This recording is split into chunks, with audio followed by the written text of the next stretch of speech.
तो previous class में मिट्टी पढ़ रहे थे हम लोग।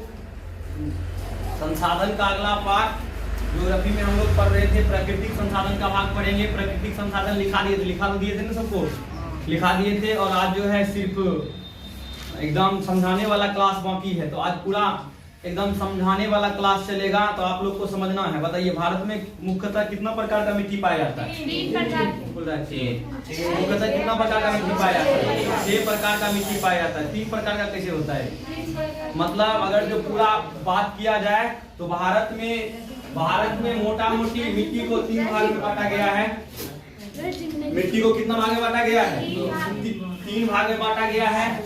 देखो, ऐसे गोल वाला इमेज बनाया था ना सब, गोल वाला इमेज बनाया था। तो ये सब हल्ला मत कीजिए। गोल वाला इमेज बनाया था और इसमें हम देखे थे कि 43% भाग पर जो है कौन मिट्टी है? इसमें 43% भाग पर, भारत के 43% भाग पर जलोढ़ मिट्टी है। इसी को बोलते हैं मैदानी मिट्टी। क्या बोलते हैं? मैदानी मिट्टी। मैदानी मिट्टी भारत के 43% भाग पर जलोढ़ मिट्टी है। और भारत का लगभग इतना 43% भाग नदी द्वारा लाई गई मिट्टी से बना है। किसके द्वारा? नदी द्वारा। भारत में 3 मुख्य नदी याद रखना है, गंगा, ब्रह्मपुत्र और सिंधु। गंगा, ब्रह्मपुत्र और सिंधु, 3 नदी के द्वारा, गंगा, ब्रह्मपुत्र और सिंधु नदी के द्वारा लाई गई मिट्टी से बना है। तो भारत में 43% भाग पर मैदानी भाग है। उसके बाद 30% भाग का बात किया जाएगा तो 30% भाग पर पर्वतीय मिट्टी है। पर्वत है। 30% भाग पर क्या है? पर्वत। भारत के 30% एरिया पर क्या है? पर्वत। 43% एरिया पे क्या है? जलोढ़। 43% एरिया पे क्या है? जलोढ़। और 27% एरिया पर जो है पठार है। 27% एरिया पे क्या है? पठार। सबसे बड़ा होता है पहाड़। सबसे बड़ा क्या होता है? पहाड़ से छोटा होता है पठार। पहाड़ से छोटा क्या होता है? पठार। सबसे छोटा होता है मैदान। सबसे छोटा क्या होता है? मैदान। अब हम लोग भारत के मिट्टी को पढ़ने जा रहे हैं। तो सबसे पहले मृदा निर्माण, मिट्टी का निर्माण कैसे होता है?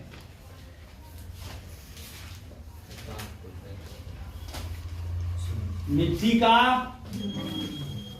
निर्माण, देखो, मिट्टी का निर्माण होता है चट्टानों के टूटने से या जीव जंतु के सड़े गले अवशेषों से मिट्टी का निर्माण होता है। लेकिन मिट्टी निर्माण की प्रक्रिया बहुत धीमी है, आराम से होता है। जो एक तुरंत मिट्टी बन गया ऐसा नहीं होता है। मिट्टी निर्माण की प्रक्रिया क्या है? धीरे है, बहुत आराम से होता है। आराम से होता है। अब बताओ ना कि तुम्हारा घर जो है अभी से 10 साल पहले जब तू बहुत बच्चा होगी तो बताओ तुम्हारा घर का ऊंचाई ज्यादा था कि कम था?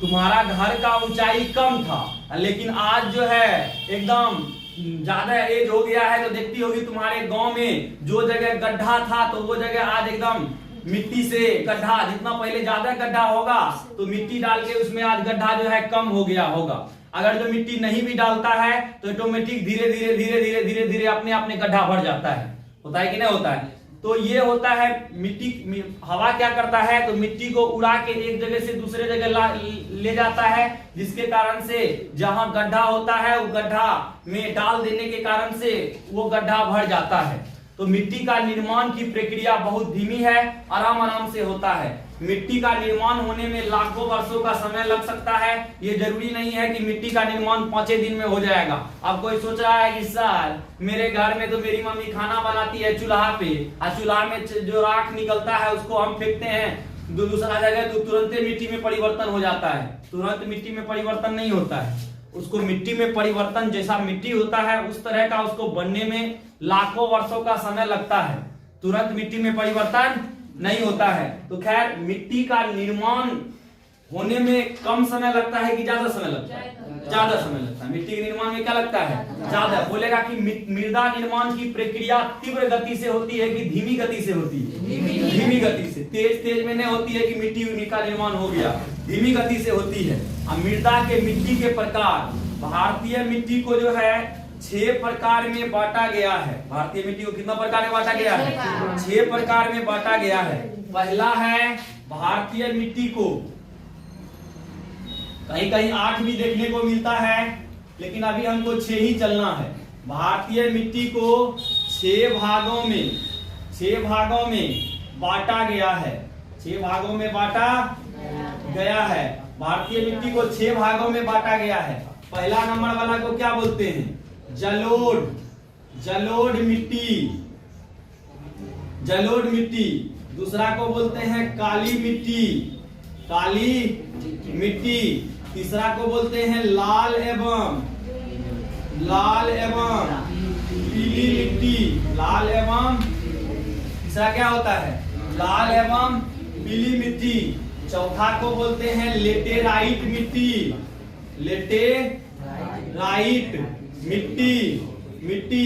पांचवा को बोलते हैं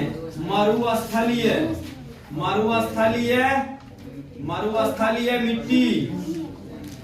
और छठा को बोलते हैं पर्वतीय मिट्टी। क्या बोलते हैं?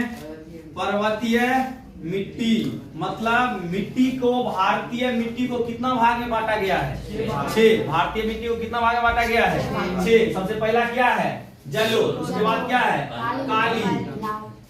जलोढ़, काली, उसके बाद लाल, उसके बाद लेटेराइट, उसके बाद मरुस्थलीय, उसके बाद पर्वतीय। तो इतना याद रखना है कि भारतीय मिट्टी को कितना भाग में बांटा गया है? 6 भाग में बांटा गया है। और अगर 8 होगा तो उसमें कौन 2 को जुड़ेगा? 8 अगर जो होगा तो उसमें जुड़ता है लवणीय मिट्टी। अभी हम बता देते हैं, उसमें लवणीय मिट्टी जुड़ता है और उसमें लाल एवं पीली मिट्टी को अलग अलग कर देते हैं। वो लवणीय मिट्टी जोड़ दो। लवणीय मिट्टी कितना हुआ? अगर जो जोड़ेंगे लवणीय मिट्टी 7 नंबर पे होगा ना। और अगर जो लाल एवं पीली मिट्टी को अलग अलग कर दो, लाल मिट्टी अलग और पीली मिट्टी अलग, तो 8 हुआ। समझ में आया? 8 हो गया। तो मिट्टी का 6 प्रकार मुख्यतः है और ऐसे बोला जाएगा तो 8। एगो लास्ट में कौन है? लास्ट में 7 नंबर पे लिख लेते हैं लवणीय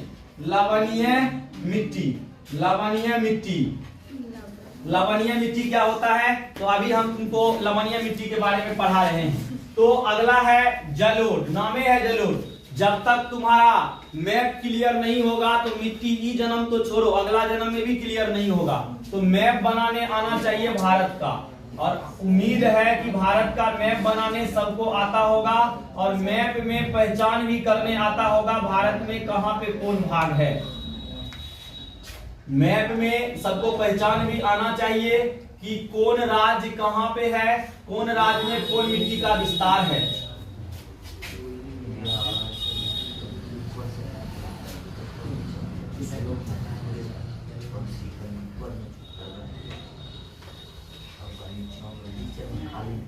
बना भारत? बन गया भारत? ऐसे बनता है जी? लोग से तो कॉपियों पे नहीं बनता। चलो, तो ये भारत का नक्शा है। भारत में देखो, भारत का उत्तर वाला भाग 9th क्लास के सिलेबस में है। ये उत्तर वाला भाग पूरा पहाड़ से घिरा हुआ है। इधर से एक आता है हिंदू कुश पर्वत। क्या आता है? हिंदू कुश पर्वत। इधर से आता है उल-नुल श्रेणी। और दोनों जहां मिल जाता है इसको बोलते हैं पामीर का पठार। क्या बोलते हैं? पामीर का पठार। और पामीर का पठार को दुनिया का छत कहते हैं। पामीर के पठार को दुनिया का छत, क्योंकि पामीर के पठार के अंदर में पाकिस्तान आ जाता है, अब भारत भी आता है, अफगानिस्तान का कुछ भाग आता है, चीन आता है, नेपाल आता है, तिब्बत आता है, भूटान आता है। इसीलिए कई देश जाने के कारण से पामीर के पठार को दुनिया का क्या कहते हैं?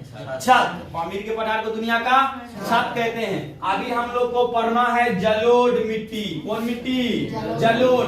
नामे है जल जो मिट्टी को ओढ़ के लाता है उसी को क्या बोलते हैं? जलोढ़। तू लोग चादर ओढ़ती है ना, चादर, वही जल जो है एक प्रकार का चादर ओढ़ के अपने साथ में लाता है। और जल जो चादर ओढ़ के लाता है, जिस चीज का वो चादर बना हुआ रहता है, जिस मिट्टी का चादर बना हुआ रहता है जल का, उसी को क्या बोलते हैं?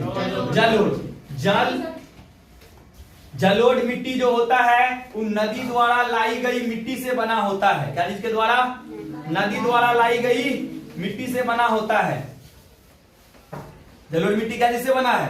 नदी द्वारा लाई गई मिट्टी से बना है। भारत का उत्तरी भाग जो है पहाड़ से घिरा हुआ है।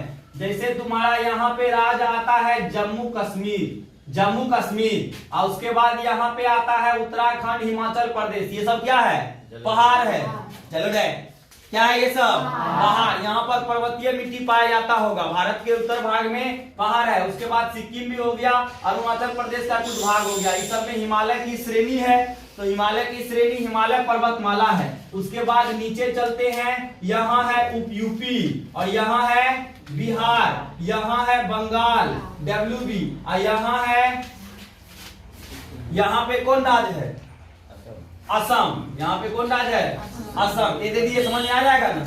यहाँ पे असम है, यूपी, बिहार, वेस्ट बंगाल और यहाँ पे दिल्ली भी है। और दिल्ली के ऊपर में यहाँ है हरियाणा और यहाँ है पंजाब। हरियाणा और पंजाब।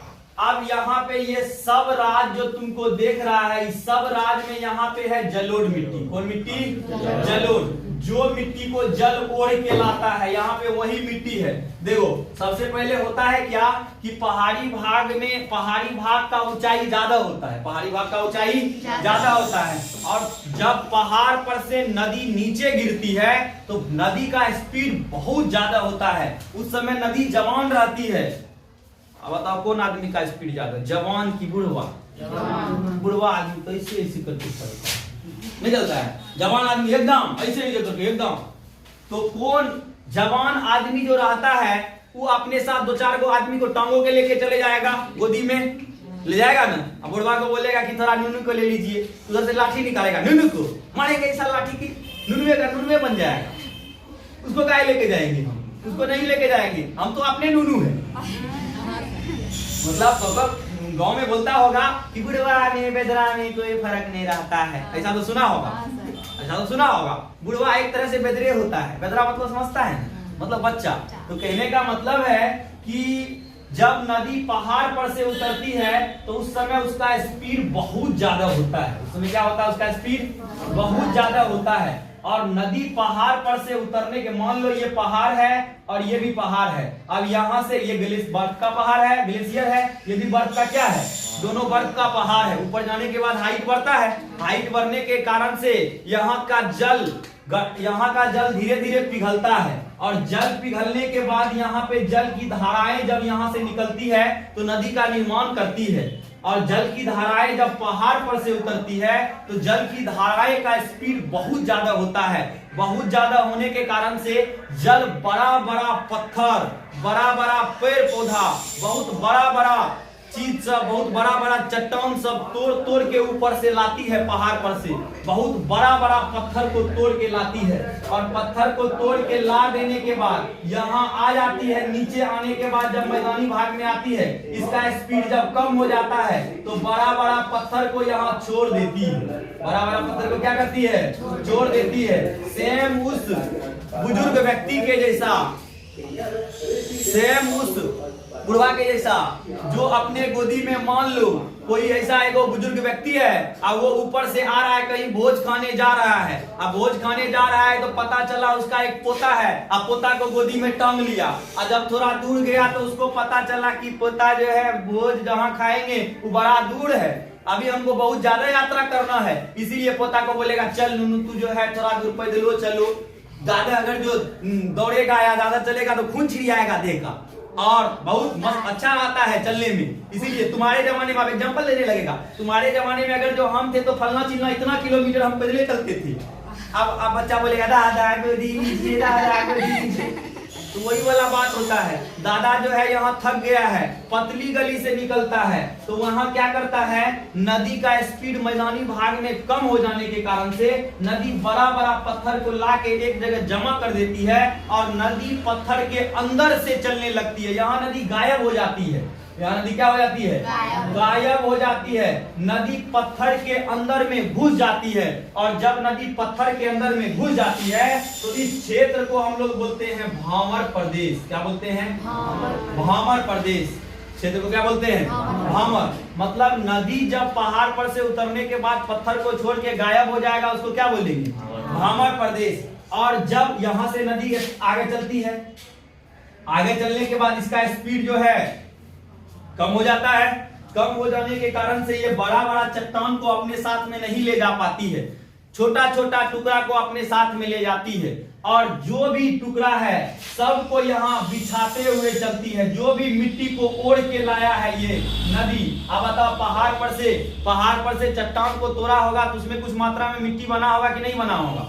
बना होगा। चट्टान को तोड़ा होगा तो उसमें कुछ मात्रा में मिट्टी बना होगा। तो जितना भी मिट्टी है सब मिट्टी को ओढ़ के लाती है और नदी के बगल बगल वाला एरिया में जो है एकदम छोड़ देती है, और नदी के बगल बगल वाला एरिया में छोड़ देती है। और जहां हर साल बाढ़ आता है, यहाँ सालों भर जाता है। इस साल आया, अगला साल भी बाढ़ आएगा, अगला साल भी बाढ़ आएगा, तो मिट्टी अगला साल भी बाढ़ आएगा, तो जो भी मिट्टी लाया है, जलोढ़ मिट्टी लाया है, वो मिट्टी को बिछाते हुए चलेगा, नदी बिछाते हुए चलेगा, मिट्टी छोड़ के चलेगा। इस सब मिट्टी को यहाँ पे बिछाते हुए चलती है। इसको बोलते हैं खादर। क्या बोलते हैं? खादर। जब नदी पहाड़ पर से नीचे उतरती है, उसका स्पीड बहुत ज्यादा कम हो जाता है, तो मिट्टी जब आगे चलती है तो अपने साथ साथ जो महीन कण लाती है, उस महीन कण को बिछाते हुए चलती है, और यही महीन कण कहलाता है मेरा क्या चीज? खादर। अब कोई क्षेत्र ऐसा होता है कि जहां एक साल बाद, एक 2-3 साल बाद बाढ़ आता है। ऐसा होता है कि नहीं होता है? कभी हुआ कि नदी में पानी ज्यादा आ गया तो जो क्षेत्र में नहीं आना है पानी, वो क्षेत्र में घुस जाता है। ऐसा तो सुना होगा, नहीं सुना है? तो जिस क्षेत्र में सब साल बाढ़ नहीं आती है, कभी कभी बाढ़ आती है, 4 साल 5 साल 6 साल पे बाढ़ आती है। मान लो 5 साल पे बाढ़ आया, 5 साल पे बाढ़ आया, तो इसके अगल बगल वाला क्षेत्र में मान लो नदी का पानी ज्यादा हो गया। ज्यादा हो जाने के कारण से 6 साल बाद बाढ़ आया, और 6 साल बाद बाढ़ आने के कारण से यहाँ पे मिट्टी को बिछाते हुए चलेगा।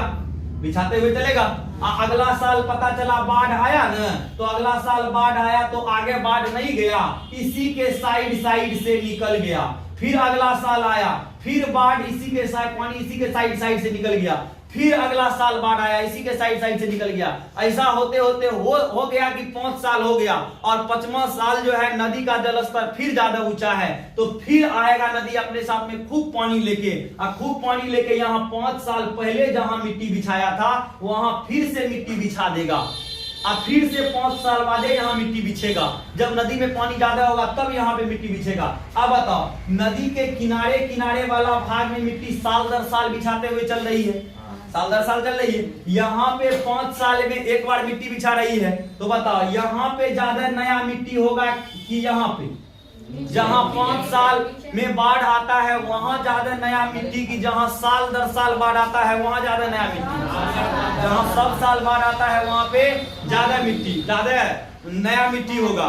तो जो नया जलोढ़ होता है, नया जलोढ़ जो होता है उसको बोलते हैं खादर, और जो पुराना जलोढ़ होता है उसको बोलते हैं बांगर। क्या बोलते हैं? और खादर और बांगर दोनों को बोलते हैं जलोढ़ मिट्टी। कौन मिट्टी? जलोढ़। खादर और बांगर को कौन मिट्टी बोलते हैं? जलोढ़ मिट्टी। समझ में आ रहा है बात? अब तुमसे पूछा जाएगा कि नया जलोढ़ कौन है, तो नया जलोढ़ कौन है? तो खादर जो है, खादर को बोलते हैं नया जलोढ़, या इसको बोलते हैं नवीन जलोढ़। अब बांगर को क्या बोलते हैं? बांगर को बोलते हैं पुराना जलोढ़। पुराना जलोढ़। खादर को बोलते हैं नया जलोढ़, और बांगर को क्या बोलते हैं? पुराना जलोढ़। अब बताओ कौन सा मिट्टी ज्यादा उपजाऊ होगा, खादर की बांगर? खादर। कौन मिट्टी ज्यादा उपजाऊ, खादर की बांगर? खादर मिट्टी ज्यादा उपजाऊ, बांगर मिट्टी ज्यादा उपजाऊ नहीं होता है।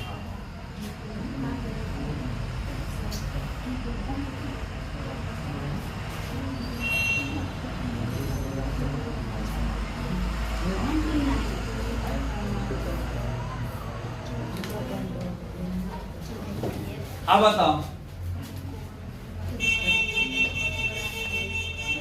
मिटाएं इसको मिटा देते हैं बीच वाला को। समझ में आ गया नहीं ये? अब बताओ, नया जलोढ़ कौन है? खादर। पुराना जलोढ़ कौन है? बांगर। और जलोढ़ मिट्टी को हम लोग कछारी मिट्टी भी कहते हैं। जलोढ़ मिट्टी को हम लोग बोलते हैं यही जलोढ़ है, यही इसी में बनता है खादर एंड बांगर। खादर और बांगर इसी मिट्टी को कहते हैं, नया जलोढ़ खादर, पुराना जलोढ़ बांगर। इसी को बोलते हैं कछाड़ी मिट्टी। इसी को क्या बोलते हैं? कछाड़ी मिट्टी। जब यहाँ पे इसमें मिट्टी पे पानी पड़ता है ना, तो अधिक मात्रा में कीचड़ हो जाता है, न होता है? तुम्हारे तरफ अगर जो हल्का सा भी पानी पड़ता होगा, कीचड़ हो जाता है कि नहीं हो जाता है? कीचड़ हो जाता है। हमारे तरफ तो हल्का पानी पड़ता है तो कीचड़, वर्षा के पानी से कम कीचड़ होता है और नाला वाला पानी से ज्यादा कीचड़ होता है। आदमी सब जानबूझ के तनी को वर्षा पड़ेगा कि नाला का मुंह खोल देगा रोड पे, कि पानी जाएगा रोड पे। और रोड पे जो जाएगा, जो रोड पे जो साइकिल या मोटरसाइकिल लेके जाता है तो 100 गाली देगा कि घर वाला मरबो नहीं करेगा, मर जाएगा तो हम 3 रुपया का मिठाई चढ़ेंगे तुरंत, लेकिन मरबे नहीं करता है। ऐसा होता है कि नहीं होता है? तो वर्षा कम होता है और नाला वाला पानी, महाकल का पानी ज्यादा डाल देता है। पानी में पता नहीं क्या क्या डाला गया होगा, क्या क्या बदबू करता होगा। कोई कोई बच्चा तो पानी में एकदम समझिए सकता है कि एकदम वही में सब कुछ हो जाता है, और वही पानी रोड पे फेंकता है। रोड पे पानी फेंकने के कारण से आसपास के लोगों को बीमारी हो सकती है कि नहीं हो सकती है? तो कछाड़ी मिट्टी इसी को बोलते हैं। कछाड़ी कहने का मतलब इसमें पानी तनी को भी देगा तो ये क्या हो जाएगा? कीचड़ हो जाएगा। इसको क्या बोलेंगे? कछाड़ी। इसी को बोलते हैं दोमट मिट्टी। क्या बोलते हैं? दोमट। आप देखो जलोढ़ मिट्टी का कितना नाम है? खादर हो गया, नया जलोढ़ खादर, पुराना जलोढ़ बांगर, कछाड़ी, दोमट। ये सब कौन मिट्टी का प्रकार है? जलोढ़। जलोढ़ मिट्टी का नाम है कि जो मिट्टी को जल ओढ़ के लाता है उसको क्या बोलते हैं हम लोग? जलोढ़। और जलोढ़ मिट्टी का विस्तार मुख्यतः जलोढ़ मिट्टी 3 नदियों द्वारा लाई गई मिट्टी से बना है। अब बताओ,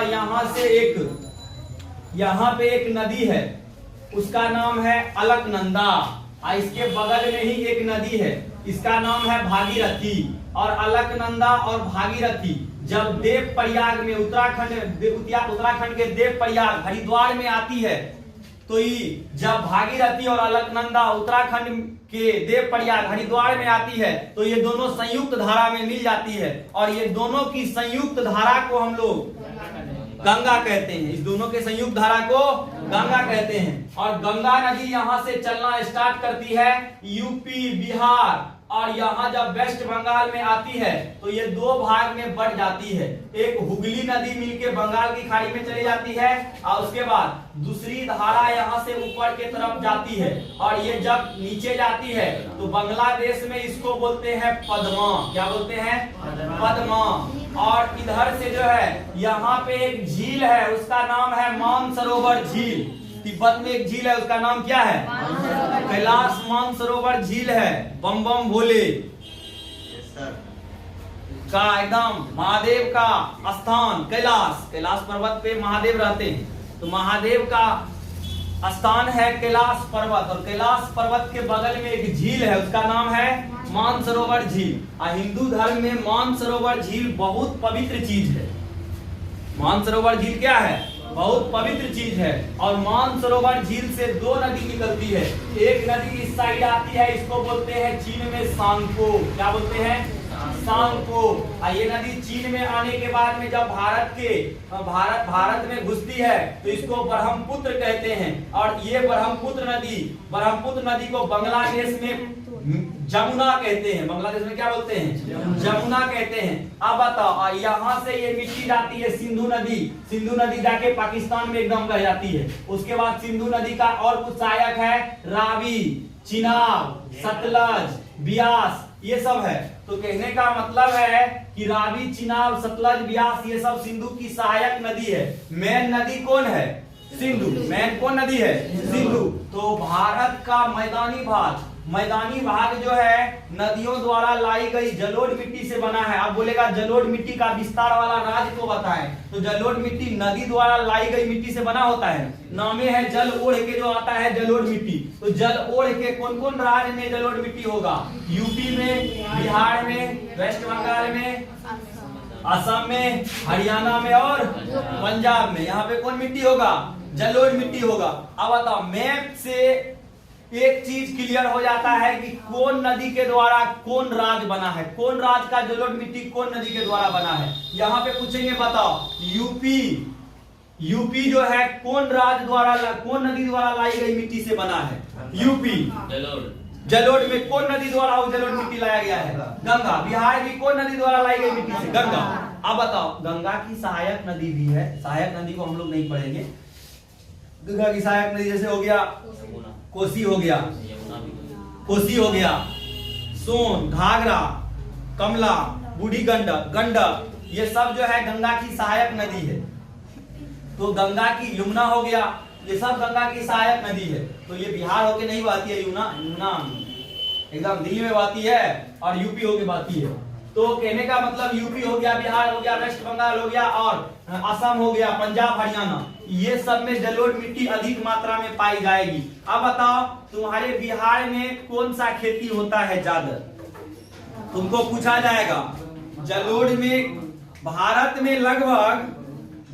में लगभग 6.4 हेक्टेयर भूमि पर जलोढ़ मिट्टी का विस्तार है। जलोढ़ मिट्टी का विस्तार है भारत में 6.4 hectare, 4 crore hectare, 6.4 crore hectare भूमि पर क्या है? जलोढ़ मिट्टी का विस्तार है। और जलोढ़ मिट्टी का रंग कैसा होता है? तुम लोग के इधर जो मिट्टी है उसका रंग कैसा है? भूरा। जलोढ़ मिट्टी का रंग कैसा होता है? भूरा होता है। जलोढ़ मिट्टी का रंग भूरा होता है। हम लोग के तरफ जो मिट्टी है उसका रंग कैसा है?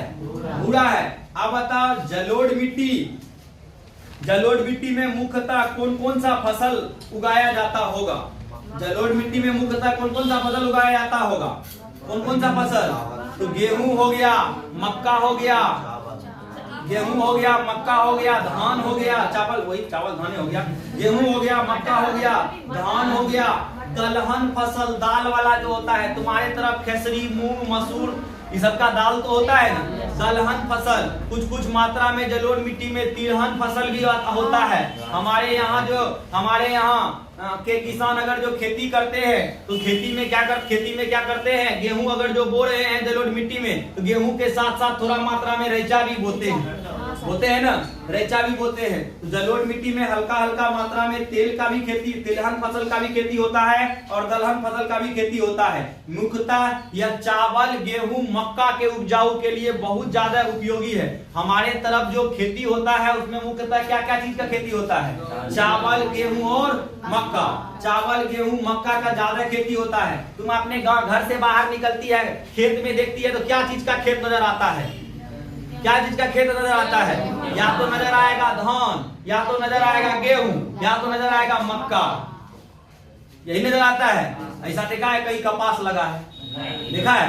कहा है? जलोढ़ मिट्टी में नहीं होता, इसी काली मिट्टी पर कपास होता है। तो आगे चलेंगे इसमें। तो जलोढ़ मिट्टी में मुख्यतः फसल कौन कौन याद रखना है? मक्का, गेहूं और चावल। मक्का, गेहूं और चावल, वही धान, वही हो गया। तो कहने का मतलब जलोढ़ मिट्टी समझ में आया कि वैसा मिट्टी जो नदी द्वारा लाई गई, मिट्टी से बना है उसे जलोढ़ मिट्टी कहते हैं। अब तुमको क्वेश्चन आएगा कि जलोढ़ मिट्टी क्या है? जलोढ़ मिट्टी के विस्तार वाले राज्य तथा इसमें उत्पादित होने वाले फसल का नाम बताएं। तो जलोढ़ मिट्टी क्या है? वैसा मिट्टी जो नदी द्वारा लाई गई मिट्टी से बना है उसको क्या बोलते हैं हम लोग? जलोढ़। इसी में जोड़ देंगे, पुराना जलोढ़ को क्या बोलते हैं? बांगर। नया जलोढ़ को क्या बोलते हैं? खादर। इस मिट्टी का विस्तार पंजाब, हरियाणा, यूपी, बिहार, वेस्ट बंगाल और असम में है। इस मिट्टी का विस्तार पंजाब, हरियाणा, यूपी, बिहार, वेस्ट बंगाल और असम में है। असम में आप दिल्ली में भी है, दिल्ली को अभी नहीं लेंगे, मेनली राज्य ले रहे हैं, दिल्ली केंद्र शासित प्रदेश है। सर इसको याद करने का कोई ट्रिक है? क्या चीज? ये सब जो राज्य से निकल रहा है, इतना जो मैप पे बताएं याद नहीं रहेगा। इतना जो नालायक बच्चा भी होगा तो उसको नहीं याद रह जाएगा। सर बिहार गंगा नदी, ये जो नदी बताए इतना काहे बताए हैं?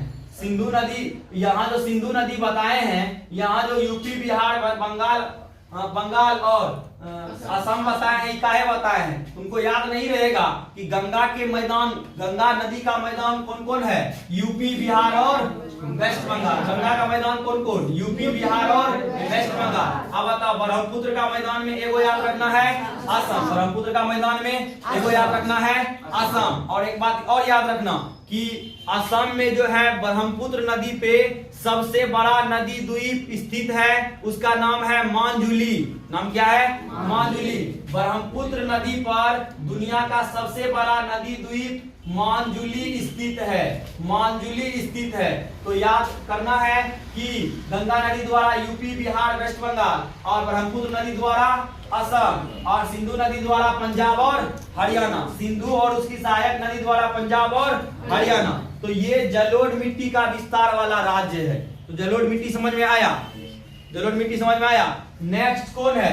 काली मिट्टी। नेक्स्ट कौन है? काली मिट्टी। नामे है काला। तो गानो है, हम काले हैं तो क्या हुआ, घर वाले हैं। घर वाले ना, तो घर वाली है। तब कौन वाला है? दिल वाले। हम काले हैं तो क्या हुआ, दिल वाले हैं। हम तो बचपन में तो बोलते भी थे कि गोर है तो क्या है, गोबर का चोर है। काला है तो क्या है, बाप का दुलाला है। काला आदमी बढ़िया की गोरा? कौन? काला कलर ऐसा होता है कि उसमें सब रंग होता है। प्रकाश में 7 रंग होता है ना, तो काला में सब रंग होता है, लेकिन बाकी जो कलर है उसमें सब रंग नहीं होता है। बाकी अगर जो मान लो कोई वस्तु है वो लाल है, उसमें सब रंग को सोखने की क्षमता है, लेकिन लाल रंग को सोखने की क्षमता नहीं है। तो याद रखना है। नामों क्या है यहाँ पे? काली मिट्टी। जरूर समझ में आ गया ना? काली मिट्टी। और काली मिट्टी का रंग कैसा होता है? काला। काली मिट्टी का रंग क्या कैसा होता है? काला। इसमें एल्युमिनियम और लोह अयस्क ज्यादा मात्रा में पाया जाता है, जिसके कारण इसका रंग काला होता है। इसको मिटा देते हैं। इसमें क्या क्या अधिक मात्रा में पाया जाएगा? एल्यूमिनियम। क्या पाया जाएगा? एल्यूमिनियम। इसमें एल्यूमिनियम और लोहा अधिक मात्रा में पाया जाता है। तो तुमको पूछा जाएगा एल्युमिनियम और लोहा कौन मिट्टी में अधिक मात्रा में पाया जाता है? कौन मिट्टी में? काली मिट्टी में। और काली मिट्टी का निर्माण कैसे होता है? काली मिट्टी का निर्माण होता है जब लावा प्रदेश में जमीन के नीचे अगर जो जाते हैं तो तापमान क्या होता है? बढ़ता है। और तापमान बढ़ने के कारण से जमीन के नीचे अगर जो एक ऐसा जगह होगा जहां पे तापमान बहुत ज्यादा हो जाता होगा, बहुत ज्यादा तापमान हो जाने के कारण से जमीन के नीचे वहां का सब कुछ पिघल के रहता है। सब कुछ क्या लीजिए? पिघला हुआ अवस्था में रहता है। और पिघला हुआ अवस्था में रहने के कारण से जब वो पदार्थ, जब वो लावा पृथ्वी के ऊपर आती है, तो पृथ्वी के ऊपर आने के कारण से, पृथ्वी के ऊपर आने पर यह ठंडा हो जाती है, और ठंडा होने के कारण से यह जम जाती है, और जमने के कारण से एक नया प्रकार का मिट्टी का निर्माण होता है। इसी को क्या बोलते हैं हम लोग? काली मिट्टी। तो काली मिट्टी जो होता है ये लावा द्वारा लाई गई मिट्टी से बना है। लावा द्वारा लाई गई मिट्टी से बना है। और इस मिट्टी का अगर जो विस्तार हम लोग जानना चाहेंगे तो महाराष्ट्र हो गया, गुजरात हो गया, कर्नाटक, आंध्र प्रदेश और तमिलनाडु। अब बताओ, इसको मेन इसका विस्तार महाराष्ट्र में ज्यादा है। काली मिट्टी का सबसे ज्यादा विस्तार कहाँ पे है? महाराष्ट्र में। MH लिख रहे हैं, इसका मतलब क्या है? महाराष्ट्र। महाराष्ट्र हो गया, गुजरात, ये जो देख रहा है ये क्या है? गुजरात। ये पूरा क्या है यहाँ से? गुजरात। महाराष्ट्र हो गया, गुजरात हो गया, कर्नाटक हो गया, आंध्र प्रदेश के कुछ भाग में, कर्नाटक आंध्र प्रदेश के कुछ भाग में, और तमिलनाडु के कुछ भाग में, तमिलनाडु के कुछ भाग में। तो याद रखना है कि काली मिट्टी का सबसे ज्यादा विस्तार कहाँ पे है? काली मिट्टी का सबसे ज्यादा विस्तार कहाँ पे है? महाराष्ट्र। महाराष्ट्र के बाद गुजरात। महाराष्ट्र के ऊपर में क्या चीज? गुजरात। और 3 गो नीचे वाला राज्य कर्नाटक, तमिलनाडु और आंध्र प्रदेश। देखो, कर्नाटक, तमिलनाडु और आंध्र प्रदेश। तो सबसे पहले हमको क्या समझना है? सबसे ज्यादा विस्तार काली मिट्टी का महाराष्ट्र। सबसे ज्यादा विस्तार काली मिट्टी का महाराष्ट्र। उसके बाद गुजरात। और उसके बाद नीचे वाला 3 को याद रखना है, कर्नाटक, तमिलनाडु और आंध्र प्रदेश। ऊपर में आएगा काली मिट्टी क्या? बिहार में काली मिट्टी मिलेगा। बिहार का मैदानी भाग नदी द्वारा लाई गई मिट्टी से बना है। यहाँ काली मिट्टी की प्रधानता नहीं हो सकती है। यहाँ जलोढ़ मिट्टी की प्रधानता अधिक है। अभी तुरंत तो बताया इससे पिछले। अब उसके बाद काली मिट्टी का एक विशेषता है। काली मिट्टी जो होता है ये नमी धारण करने की क्षमता इसमें अधिक होती है। काली मिट्टी में नमी धारण करने की क्षमता नमी धारण करने की क्षमता इसमें ज्यादा होती है। ये ज्यादा मात्रा में नमी को धारण कर लेता है। कौन मिट्टी? काली मिट्टी अधिक मात्रा में नमी को धारण करता है। और इस मिट्टी में कैल्शियम, कोबाल्ट, मैग्नीशियम, पोटास इस सब की मात्रा अधिक पाई जाती है। कैल्शियम हो गया, पोटास हो गया, मैग्नीशियम हो गया, इस सब की मात्रा इस मिट्टी में अधिक मात्रा में पाई जाती है। और यह मिट्टी यह मिट्टी कपास के खेती के लिए ज्यादा उपयुक्त है। कपास समझती है? कपास समझ में आता है? कपास समझ में आता है? कपास का मतलब कपड़ा उपड़ा नहीं बनाते हैं, धागा सब जो बनाते हैं। मेरा कपड़ा क्या चीज से बना होगा? कपास का। कपास के खेती के लिए उपजाऊ कौन मिट्टी?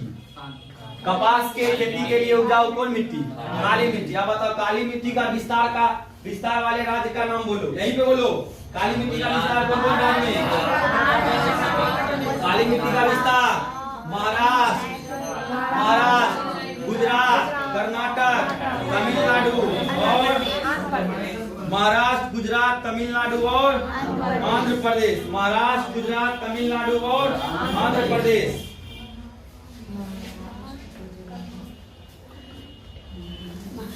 अब बताओ काली मिट्टी का एक खासियत होता है। पहला खासियत है कि काली मिट्टी जो होता है ये पानी को ज्यादा मात्रा में सोखता है। और पानी को ज्यादा मात्रा में सोखने के कारण इस मिट्टी को जुते हुए खेत का मिट्टी कहते हैं। क्या बोलते हैं? जुते हुए खेत का मिट्टी। हम इसको मिटा देते हैं, इतना तो समझ में आया ना।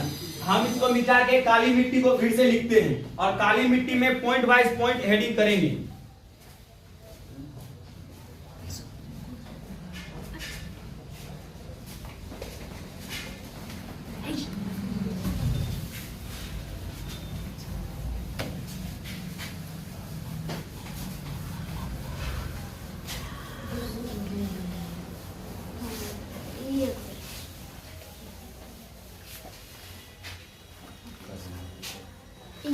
कौन मिट्टी पढ़ रहे हैं? काली मिट्टी। अब बताओ काली मिट्टी का निर्माण कैसे हुआ है? लावा के द्वारा। काली मिट्टी का निर्माण कैसे हुआ है? लावा के द्वारा। कौन सा तत्व ज्यादा पाया जाएगा? एल लिख दे। एल्यूमिनियम और क्या? लोहा को फिर लिख दे। एल्युमिनियम और लोहा की मात्रा अधिक पाई जाती है। और इस मिट्टी को क्या बोलते हैं? नमी ज्यादा रहने के कारण से इसको बोलते हैं जुते हुए खेत का मिट्टी। और यह मिट्टी पे अगर जो पानी डालने के बाद पानी जब डालते हैं और कुछ समय के बाद अगर जो इसमें दरार पड़ जाती है ना, दरार पड़ने के बाद ये जुता हुआ खेत के जैसा लगता है। इसीलिए इस मिट्टी को क्या बोलते हैं हम लोग? जुते हुए खेत का मिट्टी। और इस मिट्टी में कौन सा खेती होता है? कपास मुख्य मात्रा में। इसमें कपास मुख्य फसल है। इस मिट्टी का काली मिट्टी का मुख्य फसल का नाम क्या है? कपास। और कपास के कारण कपास के बाद अगर जो यहाँ पे बात किया जाएगा तो गन्ना, प्याज, गेहूं और फल की भी खेती होती है इसमें।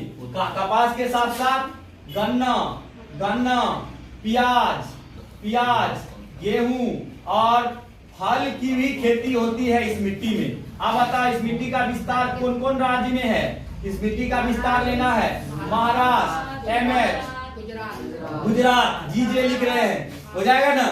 महाराष्ट्र, गुजरात, तमिलनाडु, कर्नाटक और आंध्र प्रदेश। महाराष्ट्र, गुजरात, तमिलनाडु, कर्नाटक और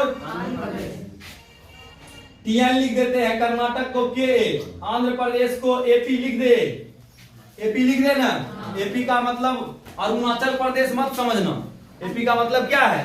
आंध्र प्रदेश। और ये राज्य में कौन मिट्टी का विस्तार है? काली मिट्टी का। अब काली मिट्टी के बाद आता है लाल एवं पीली मिट्टी। काली मिट्टी के बाद क्या है? लाल एवं मिट्टी।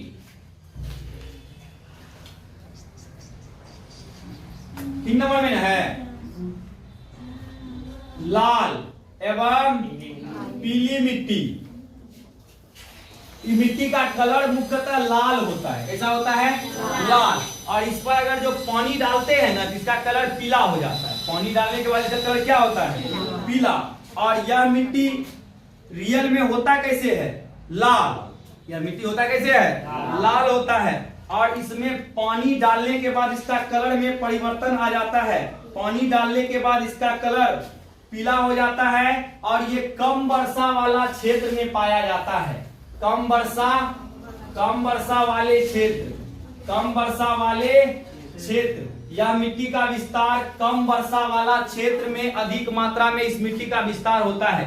जहां पे वर्षा कम होता है उस मिट्टी में जहां पे वर्षा कम होता है वह उस जगह पे लाल मिट्टी का विस्तार अधिक मात्रा में होता है। लाल मिट्टी का कलर लाल होने के कारण से इसका लाल होने का कारण क्या है? तो इसमें फेरिक ऑक्साइड नाम का पदार्थ रहता है। फेरिक ऑक्साइड FeO फॉर्मूला होता है। फेरिक ऑक्साइड नाम का इसमें पदार्थ होने के कारण से यह मिट्टी का कलर कैसा होता है? लाल होता है। और इस मिट्टी में लोहा और सिलिका भी पाया जाता है। लोहा की भी मात्रा रहती है और क्या चीज का?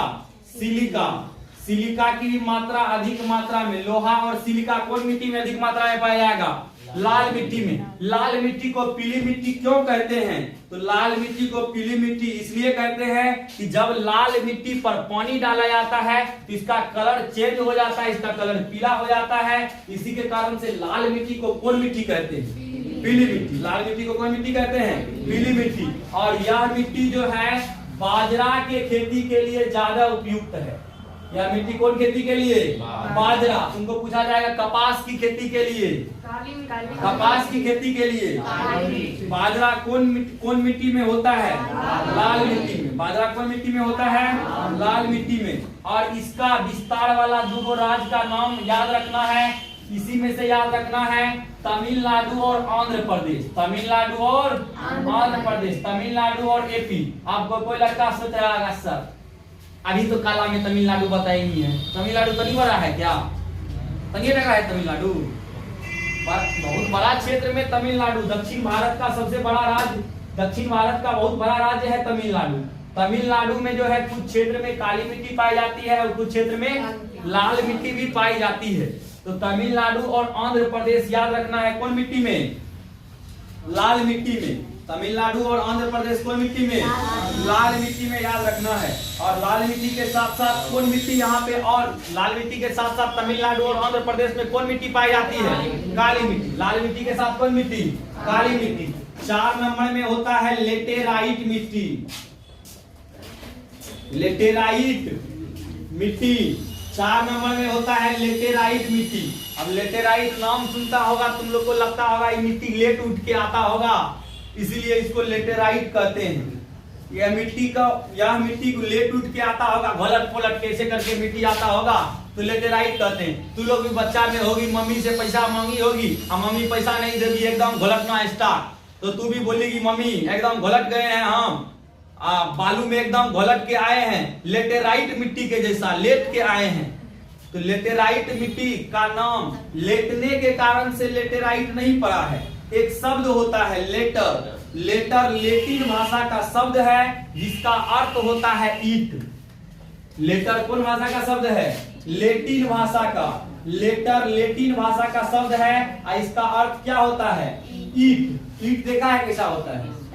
घर बनाने में ईट का प्रयोग नहीं होता है। लेटेराइट मिट्टी इसी के आकार का होता है। तो इसमें जो है अब बताओ नामे है लेटेराइट और ये कौन शब्द से बना है? लेटर। और लेटर का मतलब क्या होता है? ईट। आप बताओ ये मिट्टी क्या चीज के लिए सबसे ज्यादा प्रयोग में आता होगा? ईट बनाने के लिए। क्या चीज में प्रयोग होता होगा? ईट बनाने के लिए। क्लियर होता जा रहा है ना? बढ़िया लग रहा है? तो अगर जो पूछा जाएगा तो लेटेराइट मिट्टी क्या चीज के उद्योग के लिए ज्यादा प्रसिद्ध है? ईट के लिए।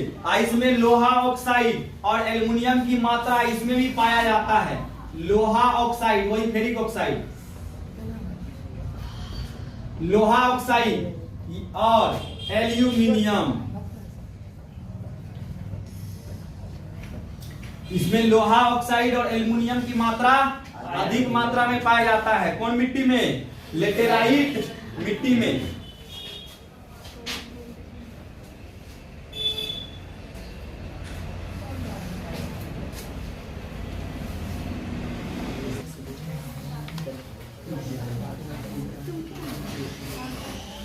तो लेटेराइट मिट्टी का निर्माण क्या चीज में होता है?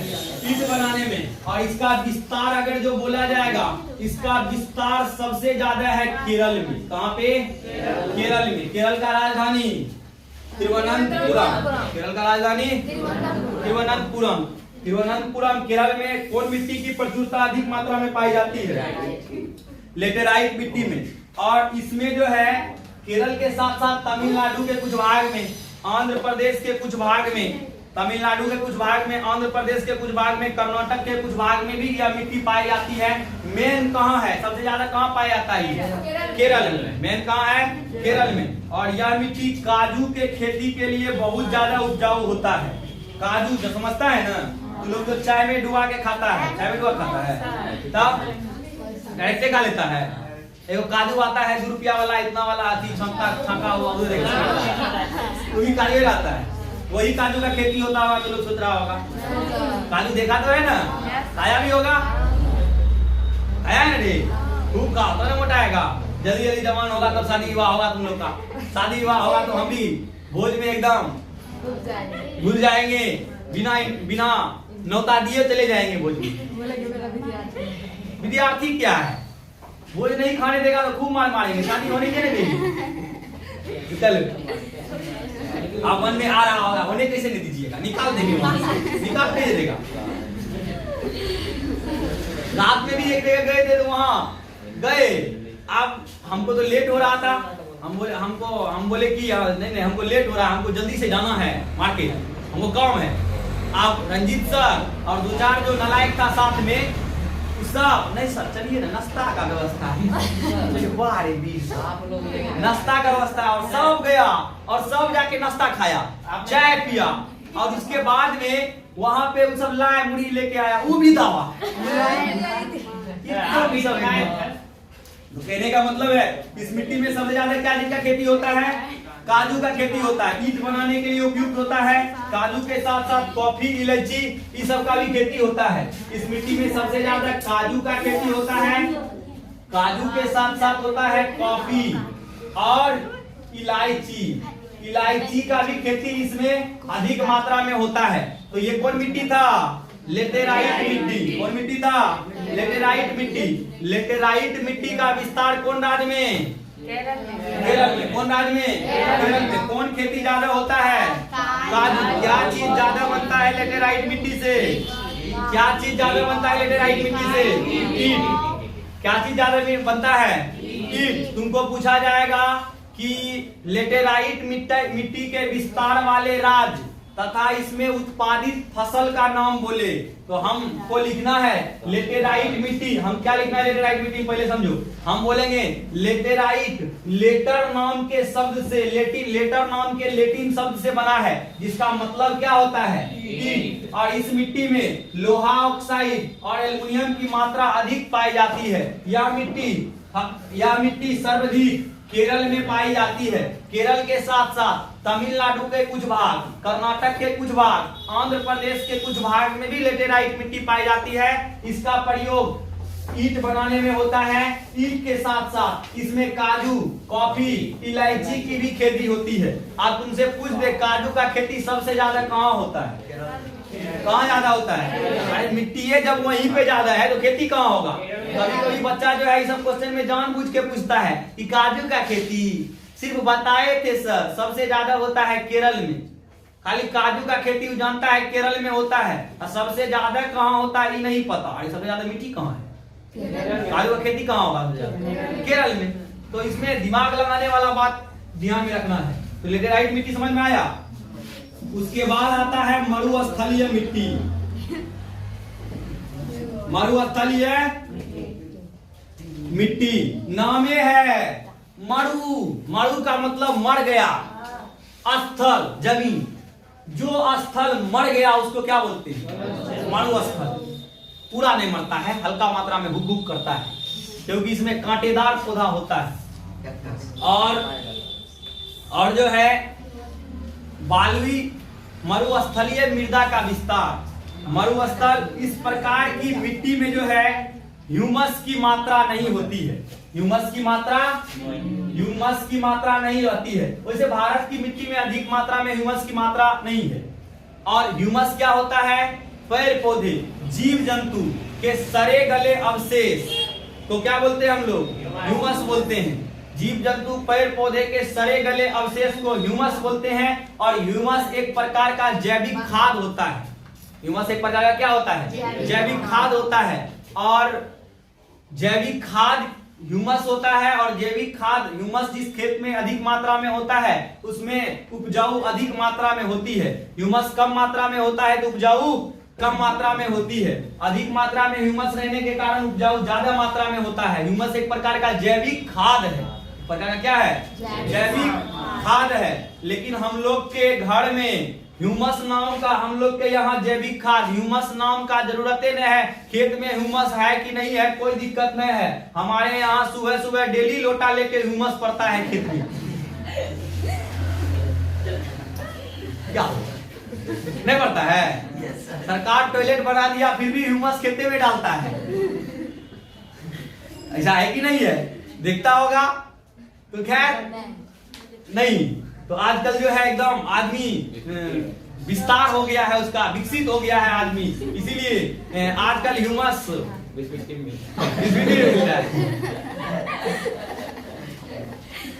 तो ह्यूमस क्या है? एक प्रकार का जैविक खाद है। एंटरटेनमेंट के लिए हल्का फुल्का हो जाता है, लेकिन ह्यूमस क्या है? जैविक खाद है।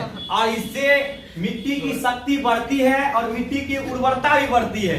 इसीलिए तुम लोग खूब बढ़िया खेत में जो है एकदम ह्यूमस वाला आदमी को एकत्रित करो और बोलो एकदम ह्यूमस फैला दीजिए खेत में, कोई दिक्कत नहीं है। एकदम जैविक खाद बताए हैं सब।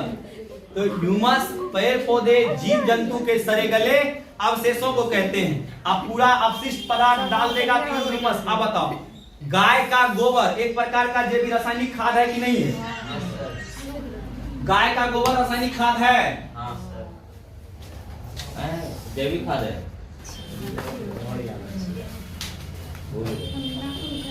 जैविक खाद जरूरी है। हमारे खेत सब में जैविक खाद अधिक मात्रा में चाहिए, क्योंकि आजकल क्या होता है कि हम लोग के खेत में जैविक खाद के जगह रासायनिक खाद का प्रयोग अधिक मात्रा में बढ़ गया है। और जब जैविक खाद के जगह रासायनिक खाद का प्रयोग अधिक मात्रा में बढ़ जाता है तो अधिक मात्रा में रासायनिक खाद का प्रयोग बढ़ जाने के कारण रासायनिक खाद में लवण होता है। रासायनिक खाद में क्या होता है? लवण। हर चीज में लवण की मात्रा होती है। चाहे तू किसी को भी देखो, बचपन में जो है तुम लोग एकदम खेल खेल में मिट्टी, चूल्हा वाला मिट्टी खा गया होगा, वो भी नमकीन लगता है खाने में। अगर जो तुम लोग मिट्टी को कभी चाटा होगा तो भी नमकीन लगता है खाने में। अगर जो कभी गाय का गोबर को सुना होगा वो भी नमकीन लगता है हल्का मात्रा में। माना है? ट्राई करना कभी। वो भी कैसा लगता है? नमकीन। वो भी कैसा लगता है? नमकीन। बच्चा में तू लोग नाक का नक्शी निकाल के खाया होगा, वो भी कैसा होता है? नमकीन होता है। वो भी कैसा होता है?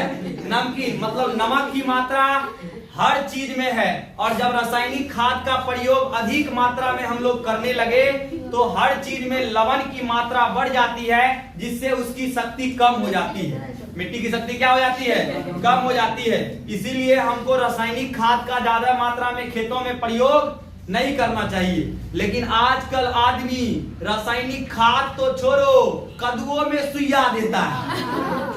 बोलेगा कद्दुआ में सुइया दो, तब कद्दुआ बड़का बड़का होगा। मुड़े सब में एकदम अलग अलग प्रकार का चीज मिलाया जाता है ताकि मुड़े इतना मोटा होता है। और कौन कौन सा उसमें केमिकल डाला जाता है पता नहीं, उसको इतना मोटा कर दिया जाता है। मुड़े इतना मोटा, एक दो मुड़े रहता है, पता नहीं उसका सब्जी बनता है कि सलाद, पता नहीं चलता है। हमको तो लगता है कि वो मुड़े को उखाड़ के एकदम सुखा सुखा के, जिस समय मुड़े का जमाना नहीं रहता होगा उस जमाने में सब्जी बना के खाता होगा, जैसे गोभी के साथ करते हैं। तुम लोग की मम्मी गोभी खरीद के एकदम सुखा के एकदम मारती है, जिस समय गोभी नहीं बनता है एकदम सुखलका गोभी का सब्जी एकदम बकवास लगता है खाने में, नहीं लगता है? अब फिर भी तू लोग खाती है। तो चलो, तो मरुस्थलीय मिट्टी नामे है मरुस्थल। मरुस्थल जो जगह बना रहे उसको क्या बोलेंगे? मरुस्थलीय मिट्टी। अब बालुई क्षेत्र की मिट्टी को मरुस्थलीय मिट्टी बोलते हैं। मरुस्थलीय मिट्टी का विस्तार सबसे ज्यादा राजस्थान में है। कहाँ पे है? राजस्थान में। राजस्थान में एक मरुस्थल है, उसका नाम है थार। उसका मरुस्थल क्या है? नाम क्या है?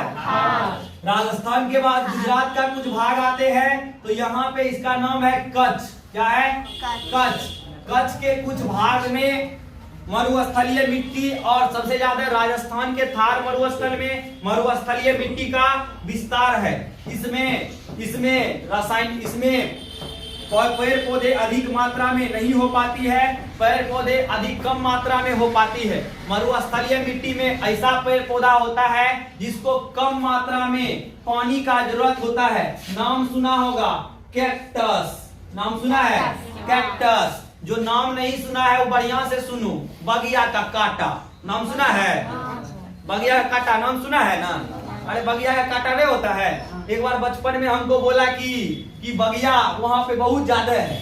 हमको लगा बगिया, हमको लगा मम्मी सब जो बगिया बनाती है ना वो पेड़ पर लगता है। चूल्हा जो है घर में नहीं बनता, वो पेड़ पर लगता है। और जब हम गए और कैक्टस का पौधा देखने, बगिया को खाने, और जब बगिया को देखे तो खाएंगे क्या, उसका कांटे देख के मेरा मन एकदम हो गया कि कहीं अगर जो एक बार मारे और मुंह में गड़ा तो एकदम राम नाम सत्य हो जाएगा। तो इसमें कैक्टस नाम के पौधा में पानी की मात्रा कम लगती है। पानी इसी कारण से कहीं भी हो जाता है। तुम लोग की मम्मी भी छत पर नजर गुजर उतारने के लिए वो कैक्टस का पौधा डाल देती है और वो धीरे धीरे बढ़ते रहता है। पानी नहीं हो डालो फिर भी बढ़ता है।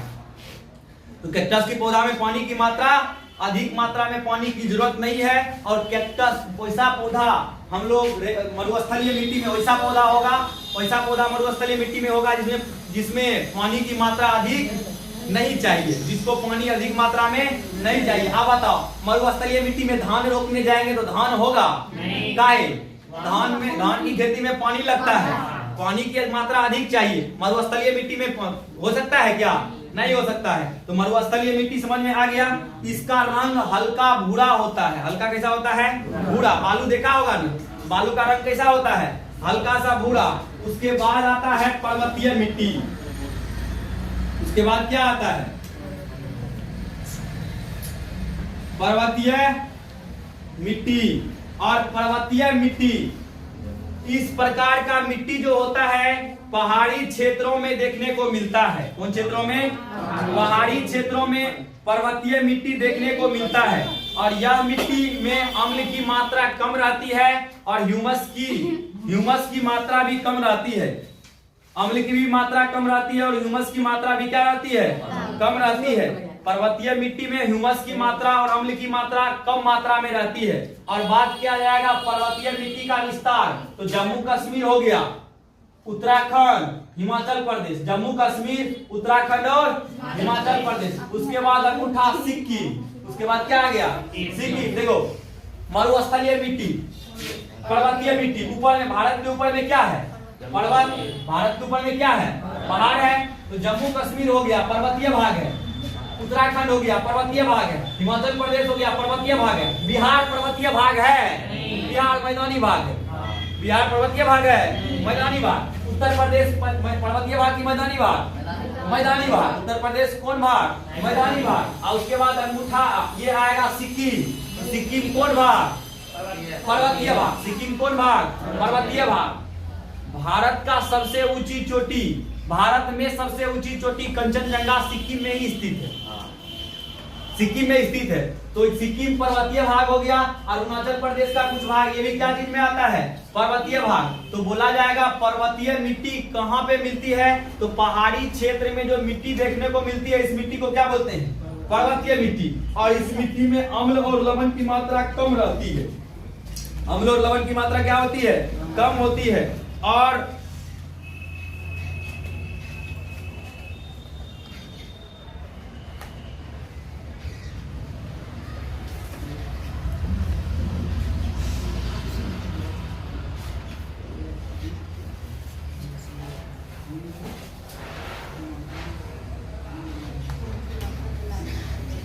और इस मिट्टी में फल हो गया, चावल हो गया, फल हल्का मात्रा में चावल।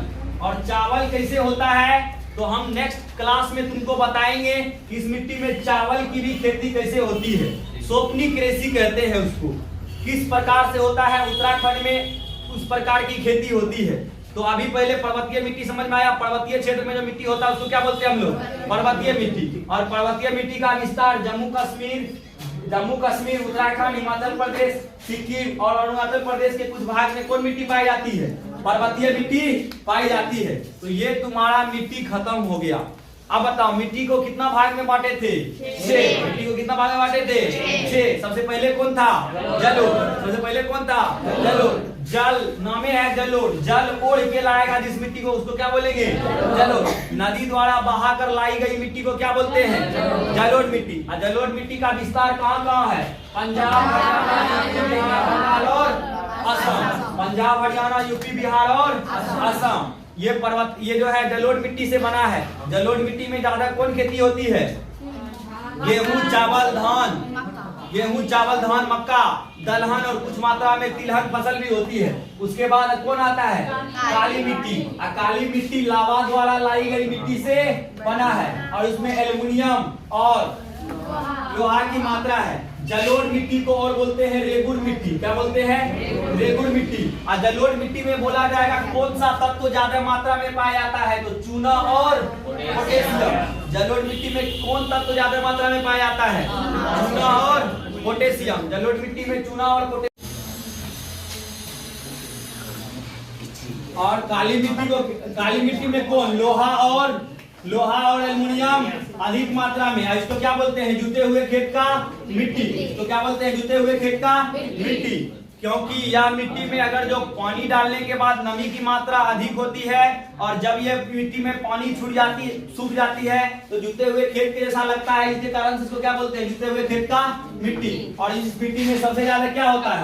कपास और गन्ना, प्याज, गेहूं और कुछ मात्रा में फल के लिए उपयोग होता है। कौन सा राज्य में? महाराष्ट्र। एमएच क्या है? महाराष्ट्र, गुजरात, तमिलनाडु, कर्नाटक और आंध्र प्रदेश। उसके बाद आता है लाल एवं पीली मिट्टी। और ये कम वर्षा वाला क्षेत्र में क्या होता है? लाल एवं पीली मिट्टी। और लाल एवं पीली मिट्टी में कौन तत्व की मात्रा अधिक है? फेरिक ऑक्साइड की मात्रा अधिक होती है। उसके बाद लोहा और सिलिका की भी मात्रा अधिक होती है। और इसमें कौन सा फसल होता है? बाजरा। और तमिलनाडु और आंध्र प्रदेश में यह मिट्टी पाई जाती है। उसके बाद है लेटेराइट मिट्टी। लेटेराइट क्या शब्द से बना है? लेटर नाम के शब्द से बना। इसका मतलब क्या होता है? और इसमें लोहा का ऑक्साइड और एल्युमिनियम की मात्रा अधिक पाई जाती है। और इसका विस्तार सबसे ज्यादा कहाँ है? केरल में। और सबसे ज्यादा खेती क्या चीज का होता है? काजू के साथ साथ कॉफी, इलायची, इसका खेती होता है। मरुस्थलीय मिट्टी में पानी की मात्रा कम रहता है। जिसमें कौन सा पौधा होता है? कैक्टस। कौन सा पौधा होता है? कैक्टस। पर्वतीय मिट्टी, मरुस्थलीय मिट्टी में याद रखना है गुजरात और राजस्थान। राजस्थान का थार और गुजरात का कच्छ। अब उसके बाद आता है पर्वतीय मिट्टी। पर्वतीय मिट्टी में याद रखना है जम्मू कश्मीर, उत्तराखंड, हिमाचल प्रदेश, सिक्किम और अरुणाचल प्रदेश। और इस मिट्टी में फल और चावल की अधिक मात्रा में खेती होती है। वो हम नेक्स्ट क्लास में पढ़ेंगे कैसे।